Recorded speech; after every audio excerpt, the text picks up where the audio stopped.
Edgar Allan, a novel, chapter 24. We both looked up as Mother came in and sat down on the bed with MN. "You don't mind if I just sit here a while with you, do you?" she said. And then after a minute of silence, she said, "You know, there is a lot of things we haven't talked about, and things that have happened, and some things that haven't." "We know," MN said. "We may never talk about them for a while, some of them," Mother said. I thought a minute. "That doesn't mean you haven't thought about them, though." "You're right, Michael," Mother said. "Isn't it? It's funny, isn't it? In a way, MN here and your father and I are closer than before. They understand each other better. They're kinder than they were, and neither has really said that much to each other. I thought it would be better to show things rather than to talk about them," MN said. "I mean, there are some things you just can't talk about." "I know, you're right. You're right to do things your way," agreed Mother, "as long as it's the way you truly feel. You've given us a lot to think about, MN. "Yes, I know," MN said, very low. "But it's not entirely your fault, dear," Mother went on. "There are things each of us should have known about the other." "But you weren't wrong, Mother," MN said quickly. It should have worked out. It all should have." "I think so too," Mother said. "I just wish we could have started all over again and lived these past months a lot differently and better." "Could they have been that much different?" I asked.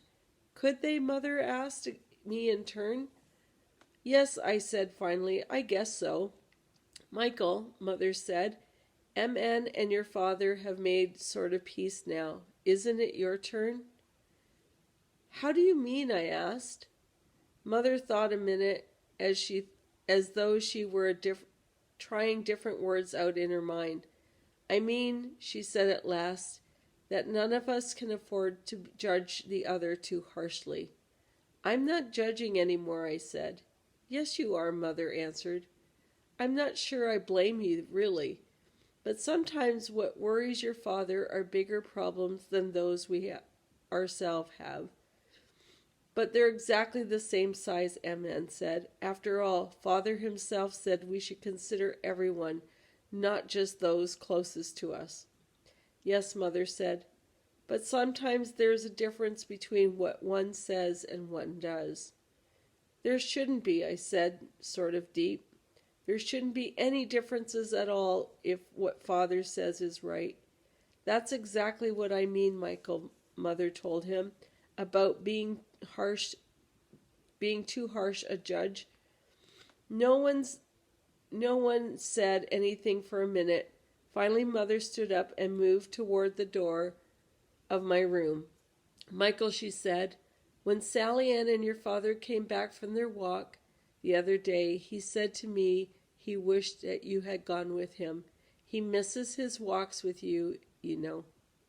I started to say that if that were true, it was his own fault, but I stopped. "The important thing, Michael," Mother said, "is not always to understand your father, but to remember that he is your father. Even if what he does seems strange to you or wrong, if you love him at all, you don't stop letting him know it." And as she turned to leave, Mother added, "If you can understand later, that's wonderful too, of course." And then she left.